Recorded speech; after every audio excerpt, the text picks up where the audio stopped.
मेरे बच्चों welcome to एकेश day. आज हम लोग क्लास 9 का सब्जेक्ट गणित का प्रथम स्वाधिक परीक्षा के लिए सेट 1 का चर्चा करेंगे।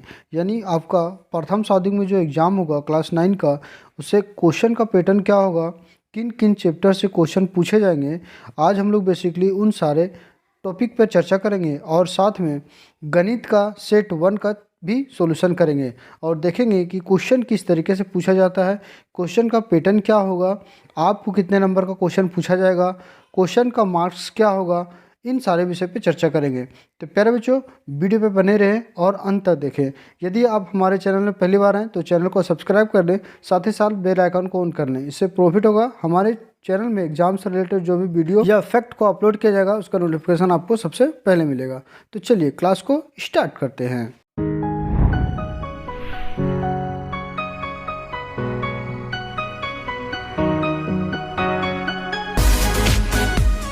प्यारे बच्चों, आप यहाँ पे देख सकते हैं क्वेश्चन नंबर 1 में लिखा हुआ है, निम्नलिखित में से कौन परिमेय संख्या है। ऑप्शन ए में लिखा हुआ है 3, बी में लिखा हुआ है 10√3, सी में लिखा हुआ है पाई और डी में लिखा हुआ है इनमें से कोई नहीं। तो प्यारे बच्चों, परिमेय संख्या कैसे करते हैं, परिमेय संख्या का डेफिनेशन भी यहाँ पे आप देख सकते हैं। परिमेय संख्या वह संख्या होती है जिसे p/q के रूप में लिखा जा सकता है और Q0 = 0 होता है, यानी Q के बराबर कभी भी 0 नहीं आएगा। तो यहाँ पे ऑप्शन नंबर 1 में लिखा हुआ है 3, तो 3 को हम लोग लिख सकते हैं 3/1, तो ये हो गया परिमेय संख्या। तो इसका आंसर होगा option number A. Question number 2 में लिखा हुआ है, दो परिमेय संख्याओं का गुणनफल हमेशा निम्न में से क्या होता है। तो दो परिमेय संख्याओं का गुणनफल हमेशा एक परिमेय संख्या होता है, जो ऑप्शन नंबर बी में दिया हुआ है। तो इस तरीके से इसका आंसर हो गया ऑप्शन बी। क्वेश्चन नंबर 3 में लिखा हुआ है, 0 किस प्रकार की संख्या है। तो प्यारे बच्चों, जो 0 है वो 0 परिमेय संख्या है। क्यों? क्योंकि 0/1 हम लोग लिख सकते हैं और 0/0 नहीं होता है, इसलिए ये क्या हो गया, परिमेय संख्या। तो इस तरीके से इसका आंसर होगा ऑप्शन नंबर डी।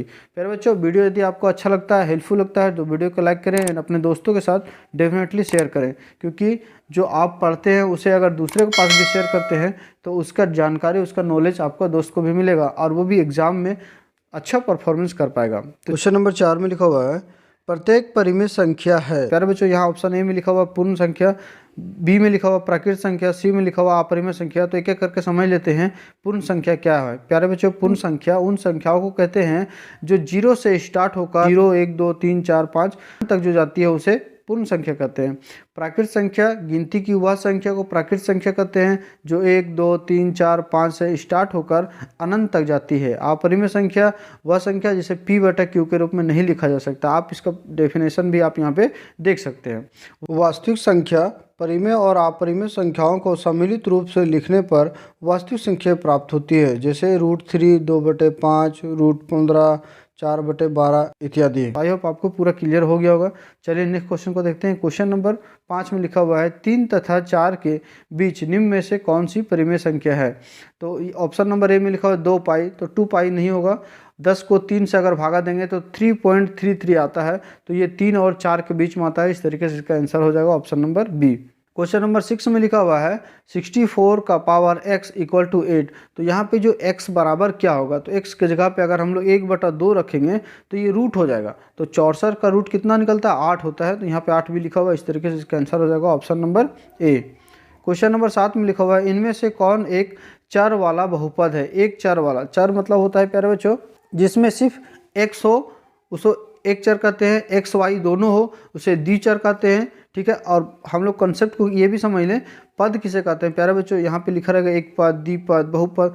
तो पद कहते हैं किसी भी संख्या को प्लस या माइनस से डिनोट करते हैं। जैसे ऑप्शन नंबर 1 की बात करें तो यहाँ पे लिखा हुआ है x + y, तो x और y दोनों क्या हो गया, दो पद हो गया, जो प्लस बीच में आया या माइनस बीच में आएगा। उसी तरह अगर b की बात करें तो यहाँ पे 2x² + 3x + 4। तो यहाँ पे देखिए एक बार 2x² अलग हो गया, 3x अलग हो गया और 4 अलग हो गया, कि जो प्लस और माइनस से जिसे जोड़ता है इसे पद कहते हैं। तो ये त्रिपद हो गया। ठीक है, तो यहाँ पे हमको पूछा पद वाला नहीं पूछा है, पूछा एक चर। तो चर, तो आप देखिए यहाँ पे ऑप्शन बी में लिखा हुआ है जो सिर्फ x है, तो ये हो गया इसका answer option number B. Question number 8 में लिखा हुआ है, बहुपद 2x + 6 का शून्यक कौन सा है। तो x के स्थान पे हम किसको पुट करेंगे जो बराबर शून्य होगा। ठीक है, तो यहाँ पे हम देखिए x के जगह पे अगर -3 को रखते हैं तो 3 × 2 = 6, -6 + 6 = 0। तो इस तरीके से इसका आंसर हो जाएगा option number B. I hope आपको वीडियो समझ में आ रहा होगा। अगर वीडियो आपको अच्छा लग रहा है, हेल्पफुल लग रहा है, तो वीडियो को लाइक डेफिनेटली करें और अपने दोस्तों के साथ भी शेयर करें। यदि आप हमारे चैनल में पहली बार हैं तो चैनल को सब्सक्राइब कर लें, साथ ही साथ बेल आइकन को ऑन कर लें। इससे प्रॉफिट होगा। एग्जाम से रिलेटेड जितना इंपॉर्टेंट फैक्ट है उन सारे फैक्ट को इस चैनल में अपलोड किया जाता है, तो इससे आपको डेफिनेटली प्रॉफिट होगा। क्वेश्चन नंबर 9 की तरफ बढ़ते हैं। लिखा हुआ 9, बहुपद x power 4 minus 3x square minus 5 का घात क्या है। प्यारे बच्चों, घात इक्वल टू होता है पावर, यानी जो सबसे ज़्यादा पावर होगा वही घात कहलाता है। तो यहाँ पे देखिए x का पावर 4 है, तो इसका घात क्या हो जाएगा 4। तो इस तरीके से इसका आंसर दिया ऑप्शन नंबर डी में, तो इसका आंसर हो जाएगा option D. Next question, question number 10 में लिखा हुआ है p x equal to x minus 1 हो तो पी जीरो, यहाँ पे जो देखिए पी जीरो लिखा हुआ है, यानी एक्स के स्थान पर हमें जीरो पुट करना है। जीरो पुट करने के बाद हमें क्या मान प्राप्त होता है, तो आप यहाँ पे देख सकते हैं एक्स इक्वल टू अगर हम जीरो रखते हैं तो zero minus 1 equal to minus 1 प्राप्त होगा। तो इस तरीके से इसका आंसर हो जाएगा ऑप्शन नंबर सी। आप सारा सोल्यूशन भी देख सकते हैं यहाँ पे। क्वेश्चन नंबर 11 में लिखा हुआ है 2x का power Q minus 5x square minus x plus 3 में एक्स स्क्वायर का गुणांक क्या है। गुणांक का मतलब होता है प्यारे बच्चों किसी भी संख्या, यानी एक्स स्क्वायर का पूछा तो एक्स स्क्वायर का पहले क्या लगा है, तो देखिए -5 लगा हुआ है एक्स स्क्वायर के पहले, तो यही -5 इसका गुणांक हो गया। गुणांक का मतलब जिससे गुना हुआ है। इस तरीके से इसका आंसर हो जाएगा option number B. Question number 12 में लिखा हुआ है यदि किसी बहुपद P x equal to X के पावर 31 प्लस 1 को x माइनस 1 से विभाजित करेंगे तो क्या प्राप्त होगा। ये एक लॉन्ग प्रोसेस है, इस तरीके से आते रहेगा और लास्ट में शेष 2 बचेगा। तो इस तरीके से इसका आंसर हो जाएगा option number D. Question number 13 में लिखा हुआ है निम्न में से कौन सा बहुपद द्विपद है। अब देखिए यहाँ पे द्विपद पूछा, तो प्यारे बच्चों द्विपद जो प्लस माइनस के बीच में जो 2 पद होगा, जैसे आप यहाँ पे देख सकते हो ऑप्शन सी में लिखा हुआ है 5x स्क्वायर माइनस 9x, तो ये दो पद है। तो इस तरीके से इसका आंसर हो जाएगा सी वाला। ऑप्शन ए की बात करें तो यहाँ पे 3 पद है, क्योंकि एक्स स्क्वायर 1 पद, 9x 2 पद और 14 3 पद, ये 3 पद हो गया। अगर बी की बात करें तो ये 1 पद है। पद का मतलब होता है जो प्लस माइनस से किसी भी संख्या को अलग करता है, जितना प्लस माइनस लगा रहेगा उतना पद होगा। ठीक है, तो इस तरीके से इसका आंसर होगा option number C. Question number 14 में लिखा हुआ है x square minus 9x plus 14 का गुणनखंड क्या होगा। तो इसे हम लोग गुणनखंड करेंगे प्यारे बच्चों। इसका गुणनखंड आप यहाँ पे आंसर देख सकते हैं, सॉल्यूशन कंप्लीट दिया हुआ है। तो इस तरीके से इसका आंसर हो जाएगा option number B. Next question की तरफ बढ़ते हैं। क्वेश्चन नंबर 15 में लिखा हुआ है बिंदु बी का निर्देशांक ज्ञात कीजिए। तो आप यहाँ पे चित्र में देखिए, इसे चित्र देखकर बनाना है। तो इसका आंसर हो जाएगा -5 और 2, जो ऑप्शन दिया हुआ है -5 और 2 ऑप्शन सी में दिया हुआ है। ठीक, इस तरीके से इसका आंसर होगा option number C. Question number 16 में लिखा हुआ है निर्देशांक -3 और -5 द्वारा पहचाने गए बिंदु। तो प्यारे बच्चों जो -3 है वो x अक्ष का होगा और जो बाद में रहता है वो y अक्ष का होता है। तो आप यहाँ पे देख सकते हैं -3 और -5 कहाँ पर ई बिंदु को डिनोट कर रहा है। इसका निर्देशांक ई बिंदु होगा, ई बिंदु का निर्देशांक -3 और -5 है। तो इस तरीके से इसका आंसर हो जाएगा option number B. Question number 17 में लिखा हुआ है डी का भुज। भुज का मतलब होता है एक्स अक्ष को भुज कहते हैं और वाई अक्ष को कोटि कहते हैं। तो यहाँ पे भुज पूछा है, तो डी का भुज आप यहाँ से देख सकते हैं प्यारे बच्चों। तो इसका आंसर हो जाएगा option number A. Question number 18 में लिखा हुआ है बिंदु एच का कोटि। कोटि मतलब होता है अभी हम बताए, भुज होता है एक्स अक्ष का और कोटि होता है वाई अक्ष का। तो यहाँ पे आप देख सकते हैं एच का पूछा है, तो एच यहाँ पे है, एच का कोटि क्या हो जाएगा -3। तो इस तरीके से इसका आंसर हो जाएगा option number B. Question number 19 में लिखा हुआ है बिंदु m का निर्देशांक क्या होगा। m का निर्देशांक आप यहाँ पे देख सकते हैं x इक्वल टू -3 है और y इक्वल टू 0 है। जिस तरीके से आंसर हो जाएगा ऑप्शन नंबर बी, -3 और 0। चलिए नेक्स्ट क्वेश्चन की तरफ बढ़ते हैं। क्वेश्चन नंबर 20, x अक्ष तथा y अक्ष के कटान बिंदु को क्या कहते हैं। जो x अक्ष और y अक्ष जिस बिंदु को काटता है उसे हम लोग कहते हैं मूल बिंदु। आप यहाँ पे देख सकते हैं जो काट रहा है एक्स अक्ष और वाई अक्ष उसे मूल बिंदु कहते हैं। तो इस तरीके से इसका आंसर हो जाएगा option number D. Question number 21 में लिखा हुआ है यदि 2 0 रैखिक समीकरण 2x plus 3y equal to k का हल है तो k का मान ज्ञात कीजिए। अब जो x है x के जगह में 2 रखना है और y है y के जगह में 0 रखना है। और दोनों को सोल्व करेंगे तो प्यारे बच्चों आप यहाँ पे देखिए 2 2 जा 4 और 0, तो इसका आंसर हो जाएगा k बराबर 4, जो ऑप्शन नंबर ए में दिया हुआ है। इस तरीके से इसका आंसर हो जाएगा option number A. Question number 22 में लिखा हुआ है 2 चर वाले रैखिक समीकरण का मानक रूप है 2 चर वाला। ठीक है, 2 चर की बात कर रहा है। तो आप यहाँ पे देख सकते हैं एक चर x है और दूसरा चर y है। जो ऑप्शन नंबर जो बी है वो बेहतर ऑप्शन है। इस तरीके से इसका आंसर हो जाएगा option number B. Question number 23 में लिखा हुआ है दो चर वाले रैखिक समीकरण का ग्राफ प्रदर्शित करता है। जो दो चर वाला रैखिक समीकरण होता है उसका ग्राफ प्रदर्शित करता है सरल रेखा। इस तरीके से इसका आंसर हो जाएगा option number A. Question number 24 में लिखा हुआ है x बराबर 5 y बराबर 2 निम्नलिखित में से किस रैखिक समीकरण का हल है। अब जो x के स्थान पे 5 रखना है और y का स्थान में 2 रखना है और जहाँ पे ये वैल्यू इक्वल टू आ जाएगा दोनों साइड, वही इसका हल होगा। तो हम लोग एक एक करके बैठा के देखते हैं। ऑप्शन नंबर ए को अगर हम लोग बैठाते हैं तो 5 यहाँ पे हो जाएगा और प्लस 2 2 जा 4 5 9 ये नहीं होगा। ऑप्शन बी को देखते हैं तो 5 5 25 प्लस ये भी नहीं होगा। ऑप्शन सी को अगर रखते हैं हम लोग तो 5 + 2 7। तो इस तरीके से देखिए यहाँ पे ऑप्शन सी में 5 + 2 = 7 और 7 दोनों सर RHS = LHS हो जाता है। LHS = RHS। इस तरीके से इसका आंसर हो जाएगा option number C. Question number 25।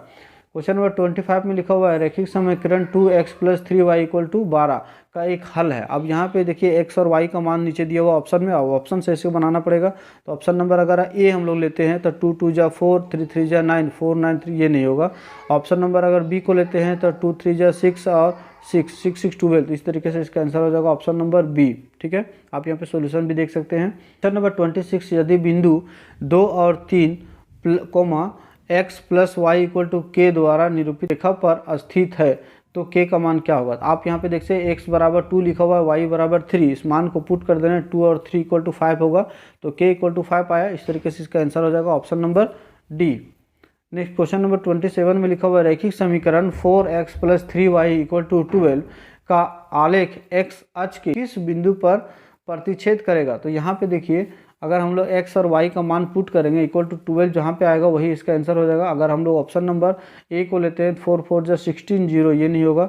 Option number सी आ जाएगा 4 3 जा 12 और इसको 0 तो 12। इस तरीके से इसका आंसर हो जाएगा option number C. Question number 28 में लिखा हुआ है 60 डिग्री का पूरा कोण। प्यारे बच्चों पूरा कोण कहते हैं दोनों कोण को जोड़ेंगे और इक्वल टू हो जाएगा 90 डिग्री, इसे पूरा कोण कहते हैं। तो आप यहाँ पे देखिए 60 में से 30 को जोड़ेंगे तो हो जाएगा 90 डिग्री। इस तरीके से इसका आंसर हो जाएगा ऑप्शन नंबर ए। प्यारे बच्चों क्वेश्चन नंबर 29 में लिखा हुआ वह कोण जो 90 से अधिक तथा 180 से कम हो कहलाता है। तो वो अधिक कोण कहलाता है। क्या कहलाता है? अधिक कोण, जो ऑप्शन नंबर सी में दिया हुआ है।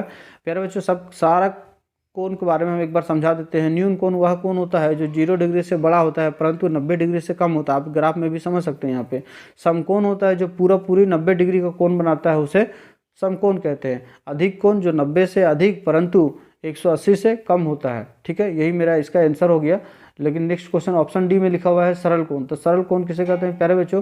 जो सीधे 180 डिग्री कोण बनाता है उसे सरल कोण भी कहते हैं, रिजु कोण भी कहते हैं। ठीक है, आई होप सब आपको समझ में आया होगा। चलिए नेक्स्ट क्वेश्चन नंबर 30 में लिखा हुआ उस कोण की माप क्या है जो अपने पूरक कोण के आधे से 30 अधिक है। तो प्यारे बच्चों अब यहाँ पे हमको मान बैठा के देखना है। मान लेते हैं 40 का पूरक कोण 50 है, क्योंकि 40 और 50 को जोड़ेंगे तो 90 होगा। और फिर बोला उसका आधा, तो 40 का आधा कितना होगा 20, और 20 से बोला 30 ज़्यादा, तो 20 में 30 जोड़ेंगे तो 50 हो जाएगा। इस तरीके से इसका आंसर हो जाएगा option number D. Question number 31 में लिखा हुआ है नीचे दी गई आकृति में रेखाएं ए बी और सी डी बिंदु ओ पर प्रतिच्छेद करती है। यदि कोण ए ओ सी प्लस कोण बी ओ ई = 70 डिग्री है तो कोण COE ज्ञात कीजिए। तो प्यारे बच्चों आपको पता है रैखिक युग में जितना कोण होता है सारे कोण को जोड़ दो = 180 डिग्री होता है। ये दोनों कोण को जोड़ने के बाद 70 प्राप्त होता है। तो इसका मान कितना होगा? इसका मान हो जाएगा 110 डिग्री, जो ऑप्शन नंबर बी में दिया हुआ है। इस तरीके से इसका आंसर हो जाएगा option number B. Question number 32 में लिखा हुआ है नीचे दी गई आकृति को ए बी समांतर सी डी है, यानी ए बी और सी डी दोनों क्या है? समांतर है। और x + y का मान ज्ञात कीजिए। तो x का मान पहले यहाँ से निकालना पड़ेगा, फिर y का मान। तो प्यारे बच्चों आप यहाँ पे देखिए एक जो रेखा कटा हुआ है ये 50 डिग्री प्लस x = 180 डिग्री होगा, क्योंकि रेखीय युग में। तो x का मान अगर हम यहाँ से निकालेंगे तो ये हो जाएगा x का मान 130 डिग्री, और y का भी मान यहाँ से देखिए एकांतर कोण कहते हैं। तो y का मान भी 130 डिग्री और x का मान भी 130 डिग्री आया। दोनों को जोड़ेंगे तो 260 डिग्री, जो ऑप्शन नंबर डी में दिया हुआ। आप सॉल्यूशन भी समझ सकते हैं इससे। चलिए नेक्स्ट क्वेश्चन की तरफ बढ़ते हैं। क्वेश्चन नंबर 33 में लिखा हुआ है त्रिभुज के तीनों कोणों का योग कितना होता है। तो आप सभी को पता है त्रिभुज के तीनों अंतः कोणों का योग 180 डिग्री होता है, जो ऑप्शन नंबर बी में दिया हुआ है। इस तरीके से आंसर ऑप्शन नंबर बी हो जाएगा। क्वेश्चन नंबर 34 में लिखा हुआ है किसी त्रिभुज में अधिक से अधिक कितने समकोण हो सकते हैं। तो प्यारे बच्चों किसी भी त्रिभुज में समकोण एक ही हो सकता है। इस तरीके से इसका आंसर हो जाएगा option number C. Question number 35 में लिखा हुआ है यदि ए बी बराबर क्यू आर और बी सी बराबर पी आर और सी ए बराबर पी क्यू है। तो आपको बताना है सर्वागसम क्या होगा। यहाँ पे सॉल्यूशन देखने के बाद आप समझ पाएंगे कि अगर त्रिभुज ए बी सी सर्वागसम होगा तो क्यू आर पी होना चाहिए, लेकिन जो ऑप्शन में नहीं दिया हुआ है, इस तरीके से इसका आंसर हो जाएगा ऑप्शन नंबर डी, इनमें से कोई नहीं। क्वेश्चन नंबर 36 में लिखा हुआ निम्नलिखित में से कौन त्रिभुज के सर्वागसम की एक कसौटी नहीं है। तो आपको बताना है इसमें से कौन सा नहीं है। तो देखिए ऑप्शन नंबर जो सी में दिया हुआ है एस एस ए, ये सर्वागसम कसौटी नहीं है। अब सर्वागसम कसौटी क्या क्या है इसके बारे में समझ लेते हैं। तो जब एस एस एस रहे तो भी सर्वागसम कसौटी है, ए रहे तभी सर्वागसम कसौटी है, और एस ए एस रहे तो भी सर्वागसम कसौटी है, और ए एस ए रहे तो भी सर्वागसम कसौटी आप यहाँ पे देख सकते हैं। और जो ऑप्शन नंबर सी में दिया हुआ है एस एस ए, ये सर्वागसम कसौटी नहीं है। इस तरीके से इसका आंसर हो जाएगा ऑप्शन नंबर सी, क्योंकि पूछा था नहीं है। ठीक है, इसको ध्यान में रखना है। क्वेश्चन नंबर 37 में लिखा हुआ है दो त्रिभुज सर्वागसम होते हैं यदि इन त्रिभुजों के दो कोण के युग्म बराबर हो तथा भुजा जिस दोनों कोण को बना रहे वह भी बराबर है। देखिए पहले बोला दो कोण बराबर, तो दो एंगल होगा, और एक भुजा बराबर तो एक साइड, भुजा मतलब साइड होता है। तो इस तरीके से इसका आंसर हो जाएगा ऑप्शन नंबर ए में, दो एंगल ए दर्शा रहा है। क्वेश्चन नंबर 38 में लिखा हुआ है समबाहु त्रिभुज का प्रत्येक कोण कितना होता है। तो 60 डिग्री का होता है। समबाहु त्रिभुज वह त्रिभुज को कहते हैं जिसका सभी भुजा बराबर हो, जिसका सब भुजा बराबर हो, उसका कोण भी सब भुजा बराबर होगा। और समबाहु त्रिभुज के नियम है त्रिभुज के सभी तीनों कोणों का योग, त्रिभुज के तीनों अंतः कोणों का योग 180 डिग्री होता है। तो 60 + 60 + 60 = 180 डिग्री। इस तरीके से इसका आंसर हो जाएगा option number A. Question number 39 में लिखा हुआ है यदि एक त्रिभुज की तीनों भुजाएं दूसरे त्रिभुज की तीनों भुजाएं के बराबर हो तो दोनों त्रिभुज सर्वागसम होंगे। कौन सा नियम लगेगा। अब यहाँ पे देखिए भुजा की बात कर रहा है, सब भुजा, तो सब भुजा को बोलते हैं साइड। तो जब तीनों भुजा बराबर रहेगा तो तीनों साइड बराबर हो जाएगा। इस तरीके से इसका आंसर हो जाएगा option number A. Question number 40 और लास्ट क्वेश्चन, आकृति में त्रिभुज BOC तथा त्रिभुज AOD सर्वागसमता के किस नियम से सर्वागसम है। देखिए यहाँ पे आप इस त्रिभुज को देख सकते हैं AOD और BOC। तो इसमें एक जो कोण A समकोण है और कोण B भी समकोण है। जब एक कोण समकोण होगा और किसी तरह से एक भुजा, दो भुजा बराबर हो या साइड बराबर हो, RHS नियम से ये सर्वागसम होगा। इस तरीके से इसका आंसर होगा ऑप्शन नंबर सी। प्यारे बच्चों, आई होप आपको वीडियो अच्छा लगा होगा, हेल्पफुल लगा होगा। प्यारे बच्चों, सभी क्लास के वीडियो चैप्टर वाइज देखने के लिए हमारे चैनल को सब्सक्राइब करें, साथ ही बेल आइकन को ऑन कर लें। उसके बाद एक के स्टडी को टच करें। उसके बाद आप होम पेज पर आ जाएंगे। होम पेज में आने के बाद प्लेलिस्ट को टच करें। प्लेलिस्ट को टच करेंगे तो यहाँ पे क्लास वाइज वीडियो को अपलोड किया गया है, उसे आप पूरे चैप्टर वाइज देख सकते हैं। Thanks for watching. एक के स्टडी ऑलवेज विथ यू।